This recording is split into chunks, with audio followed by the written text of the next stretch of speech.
Men ham trenddan qolmagan holda turk danar tayyorlab ko'rishga qaror qildim. Cho'perimizga qiyma, piyoz, bolgarskiy, chesnok, tuxum solamiz, tuz, kashin churug'i solamiz va albatta qaymoq yoki smetana, mayonez solsanglar ham bo'ladi, juda ham sochniy bo'lib chiqadi. Obdon blenderlab, kalka qog'ozimizga solamiz. Ustidan yana bitta qog'oz yopib, juvida tekis qilib yoyib chiqamiz. Videoda ko'rsatilganidek ruletchalar yasab, listga terib, ustidan yog' surib chiqamiz. 200 gradusga 20-25 daqiqaga qo'yib pishirib olamiz. Ruletlarimizni qog'ozdan chiqarib olib, bo'laklarga bo'lib, yana 10 daqiqaga 200 gradusga duxovkaga qo'yib yuboramiz. Nonimizni sariyog'ga qovuramiz. Xohlasanglar dunganni qovursanglar ham bo'ladi yoki duxovkaga tiqib yuborsanglar ham bo'ladi. Tomatimizni qovuramiz. Bitta dona pomidor qirg'ichdan chiqazib, sariyog'ga solib qovuramiz.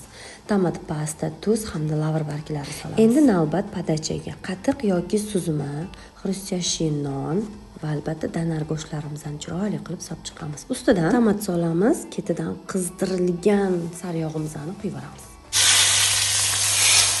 Turkcha bo'lsin, oxirgacha bo'lsin deymiz. Albatta latiko ayronlari bilan yana ham dasturxonimiz fayzli, to'kin sochin. Zo'r boshqa. Ochingizni. Bilaman, retseptini ko'rib o'rganib ketdinglar. Bu usulda ham bir tayyorlab ko'ringlar. Ofiyat bo'lsin.